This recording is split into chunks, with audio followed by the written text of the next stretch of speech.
ምናልባት ይሄ ቦታ የሚባለው ወደ ቅዱሱ ጽዋ ያስኬዳል የሚባለው ዋሻ ነው። ከዚህ ጀምሮ ልክ እስከ ቆጵሮስ ተራራ ውስጡን ያስኬዳል።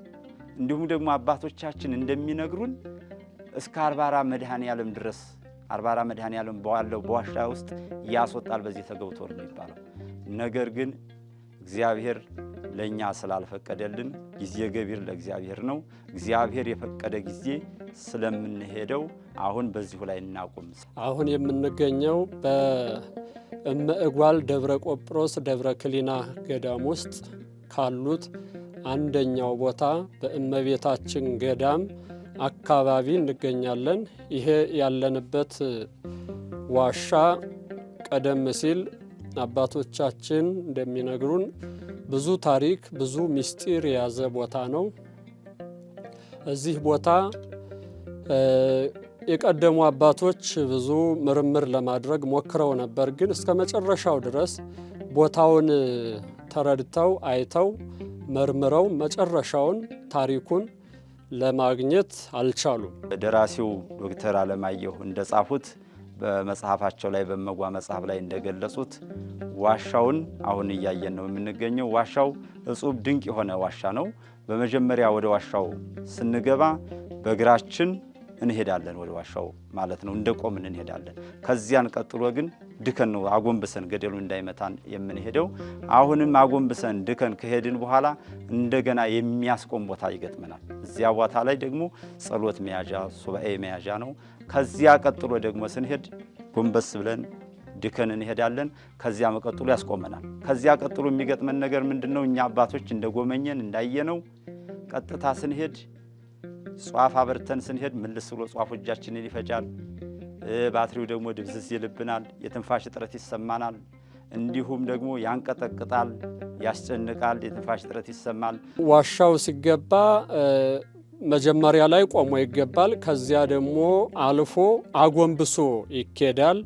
ደግሞ አልፎ ሲሄዱ ቆሞ የሚያስኬድም ቦታ አለ። ከዚያ አሁንም እየቀጠሉ ሲሄዱ አጎንብሶ የሚኬድበት ቦታ አለ። መጨረሻው ግን ማግኘት አይቻልም። ብዙ ምስጢር ብዙ ንዋያተ ቅድሳት የያዘ ቦታ ነው።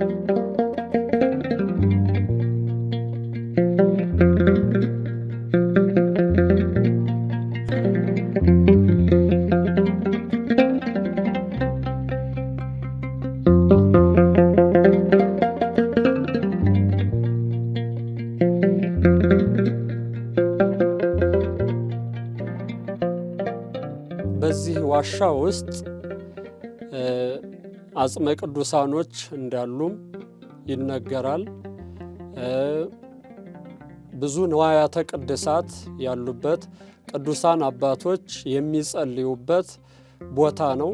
አሁንም ይህንኑ በመከተል ምእመናኖች በዚህ ቦታ ውስጥ ሱባኤ እየያዙ ከእግዚአብሔር መልስ የሚያገኙበት ቦታ ነው። እመቤታችን በዚህ ቦታ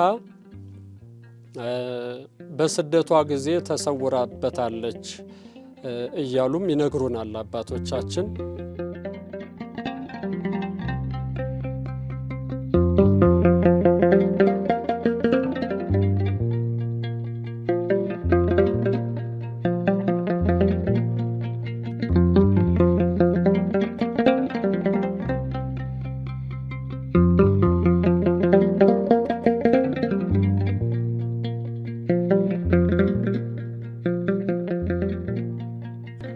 ይህ ልዩ ቦታ ነው። ልዩ እጹብ ድንቅ ቦታ ነው። በውስጡ ሄዶም ትልቅ ባህር አለ።